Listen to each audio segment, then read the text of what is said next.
But first, we want to talk about the business and nonprofits with Lori Stanley today. Hi, Lori. Hello, Sam. How are you? Fantastic. Lori is the founder and CEO of Nonprofit Consulting. Tell us a little bit about what you do, Lori.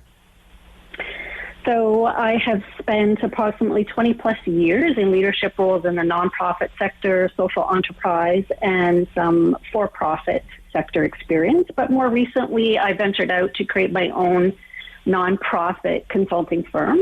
And so I empower nonprofits to deepen their social impact through clarity, focus, and strategy, which really means I'm doing a lot of strategic planning, business planning, stakeholder engagement, vision, mission, values development, and helping nonprofit organizations create collaboratives or manage mergers.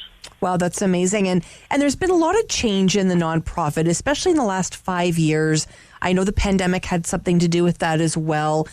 There's been lots of changes, and we know lots of people that listen to the Business Lunch here on City News. They're on boards, and maybe they're representing, themselves on a nonprofit that they really believe in, or maybe it's their business that is really involved in a particular charity. Talk to us a little bit about the change you're seeing, Lori. The nonprofit sector is facing an era of unprecedented disruption, and it's driven a lot by technological advancements, changing demographics, and shifting stakeholder expectations. So as someone who focuses on strategy and strategy development, I certainly advocate that in this rapidly evolving landscape, it's important that nonprofit organizations have adaptive strategies to ensure that they stay relevant. So just being aware of some trends that are happening provides insights that can help nonprofits build capacities and drive sustainable change and growth. So rapid advancement in technology is revolutionizing the nonprofit sector, from leveraging artificial intelligence tools for data analysis and decision-making to harnessing the power of social media. And so it's important for nonprofits to embrace the digital innovation to ensure that they're enhancing their effectiveness and their reach. One of the other areas of change is the demographics in beneficiaries, or the service users and donors. For someone like myself as a Gen X, what it is that I value and what it is that I'm looking for from an organization is very different than millennials and Gen Z. And so again, it's important that nonprofits adapt their strategy to recognize those different preferences and expectations. Mm-hmm. And millennials and Gen Zs are demanding much more transparency, impact measurement, and engagement opportunities. Yeah, really interesting. And social enterprise has really taken on another piece too. We're going to have an opportunity to speak with Hope Wood, who runs Thrive, which is the thrifting component of Big Brothers Big Sisters Ottawa, the store that they have as a social enterprise. Social enterprise has really changed the landscape too. Yes, I see a lot of nonprofits becoming innovative in the ways that they generate funding, finances, and are looking to social enterprise as one of those strategies. Another area is collaborating. So nonprofits are recognizing that the way to address the complex challenges and drive meaningful change is for them to come together in collaboration and partnerships. And so by forging alliances with some like-minded organizations, they're able to pool resources, leverage complementary expertise, and again, they can deepen their social impact and achieve outcomes that would be challenging to accomplish by themselves. Mm-hmm. What are some of the most, successful nonprofits doing right in your mind, Lori? Well, firstly, they have strategy. And they recognize that strategy is actually an iterative process. Nonprofits operate within these complex environments where conditions change rapidly. I mean, all we need to do is say pandemic, which has forever changed us. And so by embracing an iterative process, organizations can be more flexible in their decision making. They can adjust their strategies to align with the evolving circumstances. And this flexibility, again, helps nonprofits stay relevant, responsive, and better equipped to address emerging needs.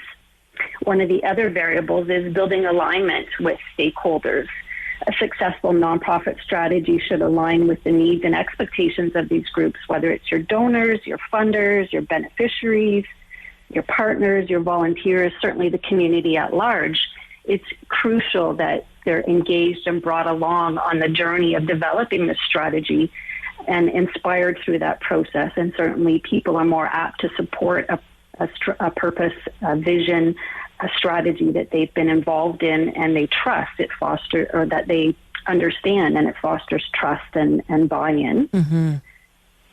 I mean, this city, sorry, I was just going to say this country has close to 180,000 nonprofits, 87,000 charities. This is a country that has a lot of these types of organizations. And when people ask me, Lori, because when I'm not here on City News, as you know, I work in the fundraising world too.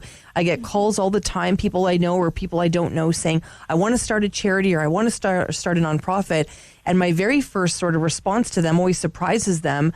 I always say, is there someone that you could partner with right off the top, as opposed to going through all the paperwork, all of the, the board recommendations and the board requirements, all of those things that you can do before starting this, and see if you can collaborate with somebody, because it's becoming so many different options that the money's getting divided between so many organizations. It's hard to see impact sometimes.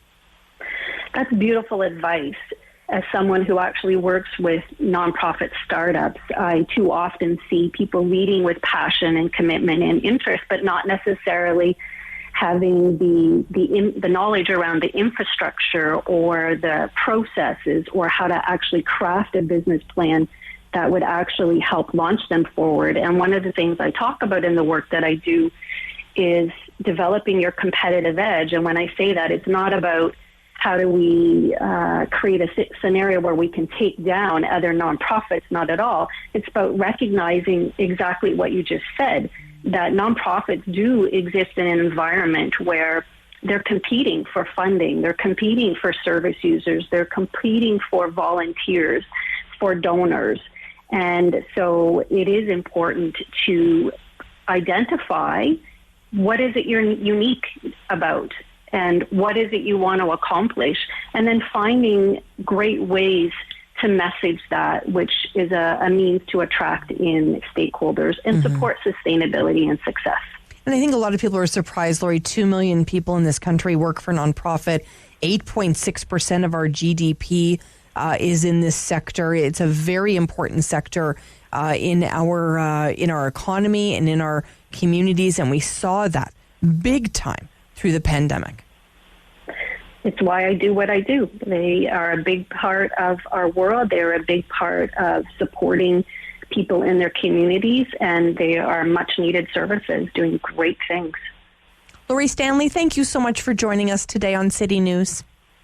I appreciate the opportunity, Sam. Keep up the great work. Lori Stanley, founder and CEO of Nonprofit Consulting, talking about the business of nonprofits today.